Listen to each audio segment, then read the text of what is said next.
Hi, everybody. I'm Gloria Moraga. This is the Political Woman Podcast. It is Saturday, November 9th, 2024. We've still survived. Trump has been reelected, but we're still here. Good times and bum times. I've seen them all, and my dear. All right, some updates for you. First, it is Saturday. Republicans say they've got this. They've got this. Democrats are not so sure. They're still holding out hope. But on Saturday, it looks like the Republicans are going to win control of the United States House of Representatives. The Republicans won 212 seats in the 435-member House. There are a number of races that are still in contention. The votes are being counted. And when it happens, I will post on TikTok and YouTube. I'll do a short. Wanted to share this item with you. I got it on my Threads feed. The city of New York will stop giving debit cards to migrants. Now, this is before you get all shook up and get your panties in a twist. This was just for food. And the mayor there, the embattled mayor, Eric Adams, thought that this would be better to give poor people, poor migrants, because there's money in that pot. That's one of the pots that Trump's gonna. There's money in that pot, and he thought this would be better, that they could get more nutritious food. But Adams has changed his mind. Now, apparently the program was only for a year anyway, but Adams is ending it. And it's odd that this happened after Adams had a private phone call with President-elect Donald Trump. So who knows? That's another one we can watch. But 2,600 migrant families are receiving about $350 a week for food. And they are not illegal. They are the migrants that are trying to get into the country and working to get into the country in a legal manner. So that's occurring. I'm sure you've heard this already, and I was going to post, and then, I didn't post. And, now I'm just telling you, California, my beautiful, lovely, wonderful California, is working to thwart the new Trump administration 2.0 in every way possible. So our governor, Gavin Newsome, who has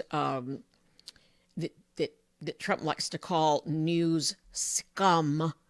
I didn't know that he was calling him news scum all this time. Why? Because I was just listening. I never looked it up.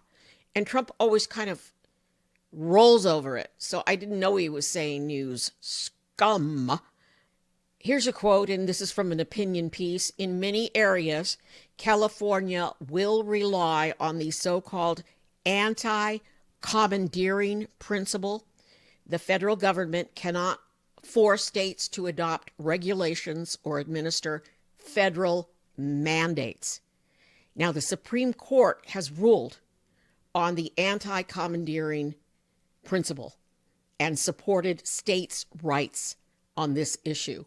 So Newsom's calling a special session to see how they can thwart Donald Trump's policies in every way. We have already in California codified abortion rights in our state constitution. So that is set. Who knows what Trump will try to do on that order, but that is one of the issues that should be settled. But there are others that are not. So Newsome going to use the anti-commandeering principle. Now, the Supreme Court used this principle to hold the federal government cannot force state and local governments to conduct background checks before issuing permits for firearms. So that said, and this has been around for a while, they could still work. And these issues could go all the way up to the Supreme Court, and the Supreme Court could reverse this principle to give Trump more power over the states. But California is ready with our attorney general and our governor to fight them and stall them every step of the way. So that's going to happen. And there's more. There's like just a long list of issues. And, you know, the Midas Touch posted this long blog on all of the promises Trump has made. And I said that to myself, and I'm going through that list. And it's wild. It is wild, all of the things he has promised. So we'll see what he can accomplish. And I'll be following that list from the Midas brothers. Love those guys.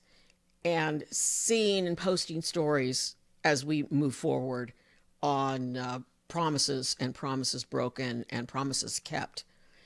Federal workers. So we know that there is a move, because it happened at the end of Trump's last administration, to fire a whole bunch of federal workers, to really destroy or damage the so-called deep state that a lot of the MAGAs, people who voted for Trump, want to happen. They want the federal government, a breakdown in federal government power.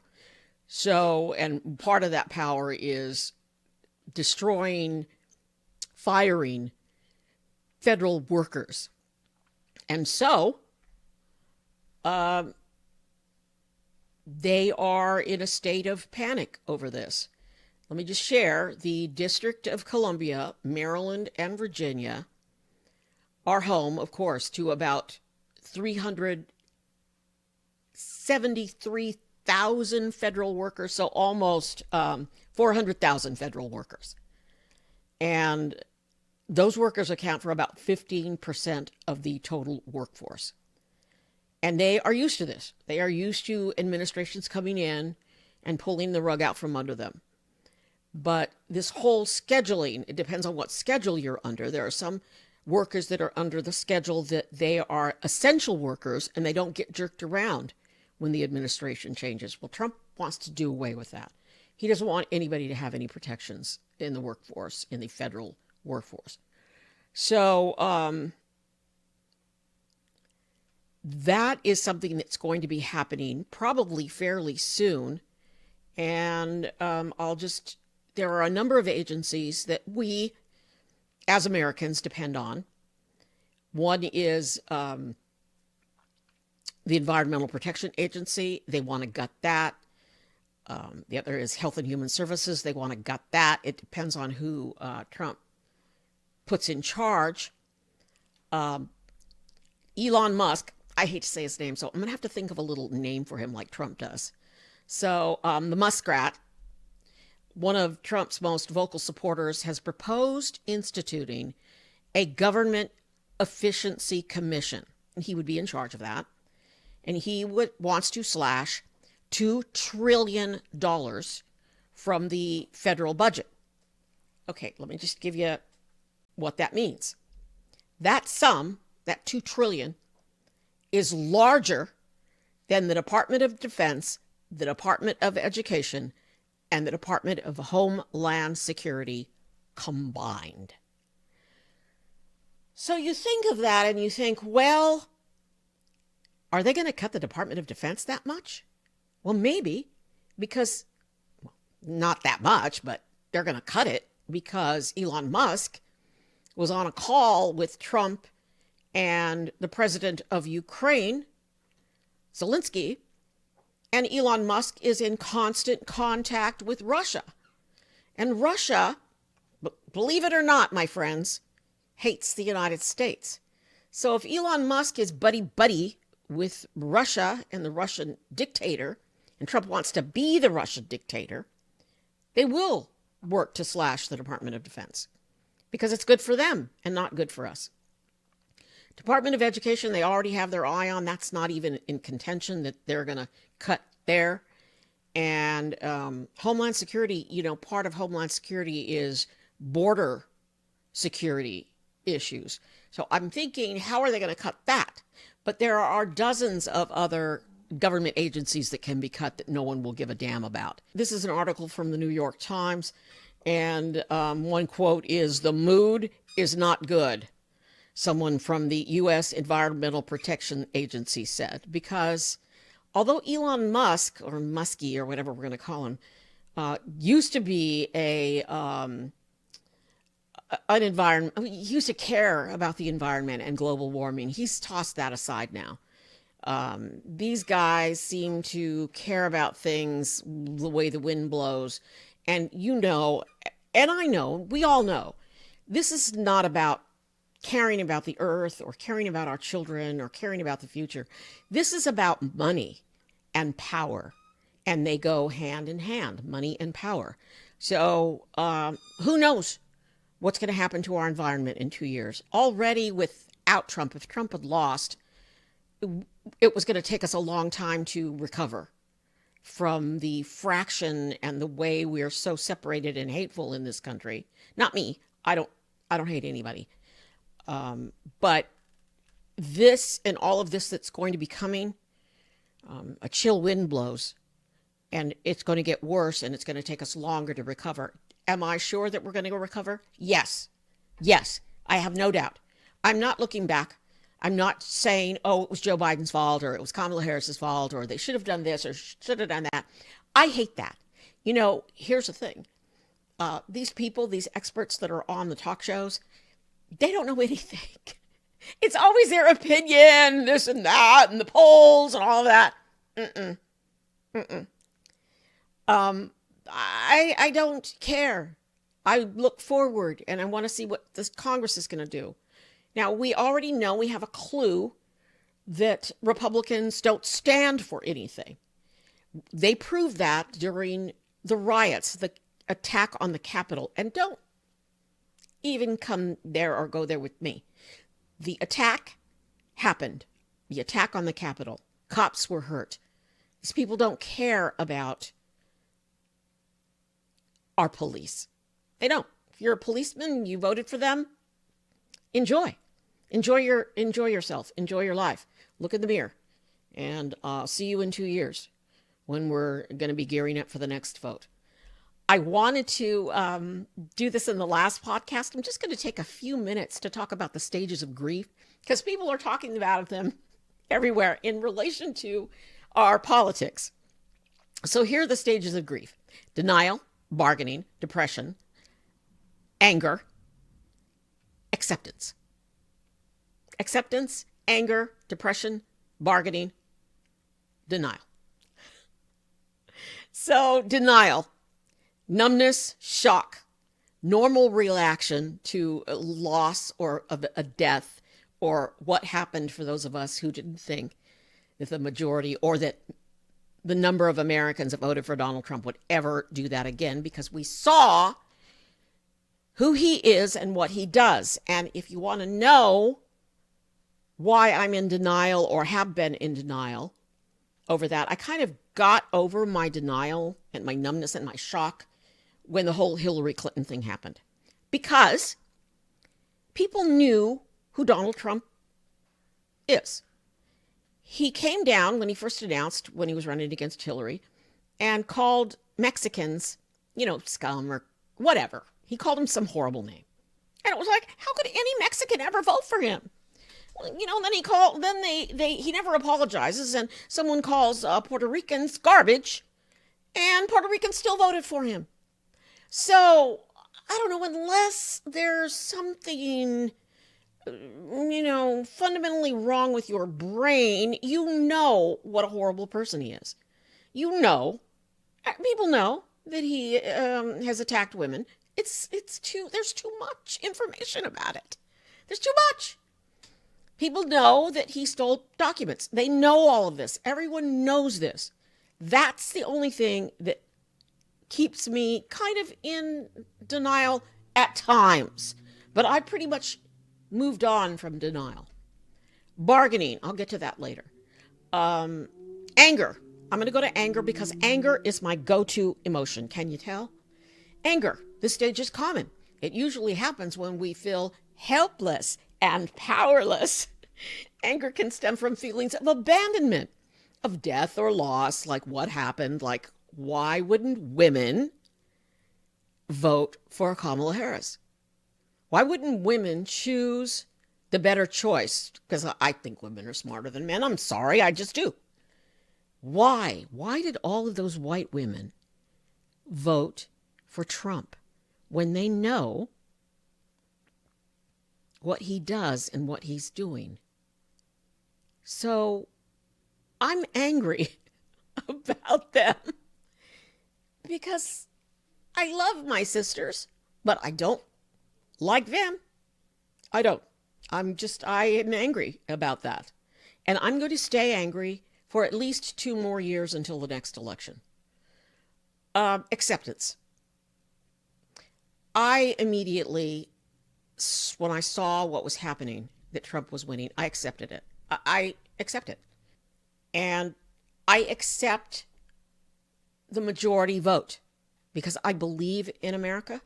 I believe in this country. So I've accepted. Bargaining, I passed bargaining because, and a lot of people are doing the bargaining right now, and it's worthless. It's a waste of energy and time because, if we had done this, if we had done that, if only, there was an article today, if only Joe Biden had did what he said he was going to do, which he was going to be a transition president, right? Get over Trump and then step down. And he's done that. I know that people who don't know much about the economy, like my cousin just now posted, we needed to change. I mean, she's defending why she voted for Trump. Latina. She said, food prices are too high. I can barely feed my children. Is she ever going to say, oh, when food prices go up because of the tariffs, oops, I was wrong? Probably not. You know what she'll do? She'll just be real quiet, which is fine. Fine. But the bargaining thing, no, get over it. Get over it. It doesn't matter. It doesn't matter what we could have done or not done. It's done. It's done. We tried. Republicans tried. Republicans tried to keep Trump from getting the Republican nomination. They failed. And Democrats failed. And he's got it. And we're going to hunker down. The other one I want to mention, and this is it. This is the last one because I jumped around. And, oh, by the way, these stages of grief, they can hit you in any order.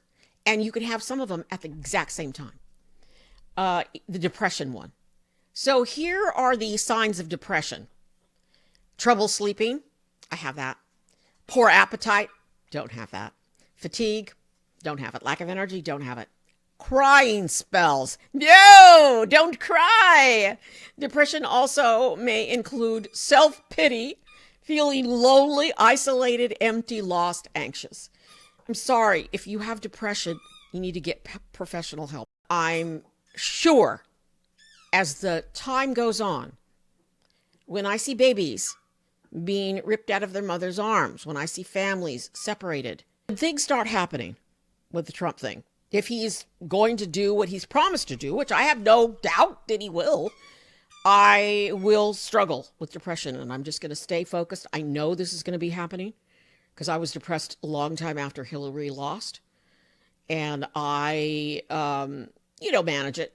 But I'm saying I'm going to stay angry and post and work and write and see what the Congress is doing.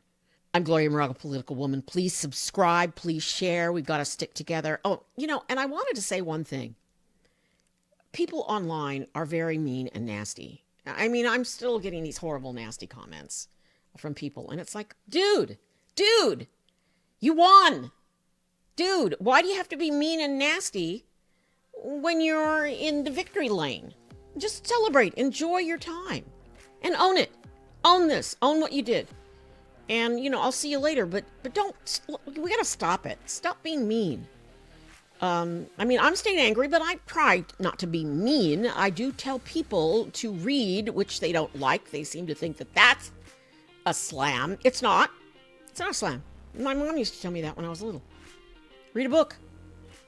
You don't know what to do with yourself? You're not happy? Read a book. Find out how lucky you freaking are. But I wanted to say, as I wrap this up, because I keep trying to wrap up, that this country survived the Civil War. We survived men in arms murdering each other on the battlefield. Look at Gettysburg. We survived a civil war, and we will survive this. We will survive this, and we're going to come out the other side stronger for it. Sadly, a lot of people are going to be hurt. I'm Gloria Morocco, Political Woman. Please subscribe. Be safe.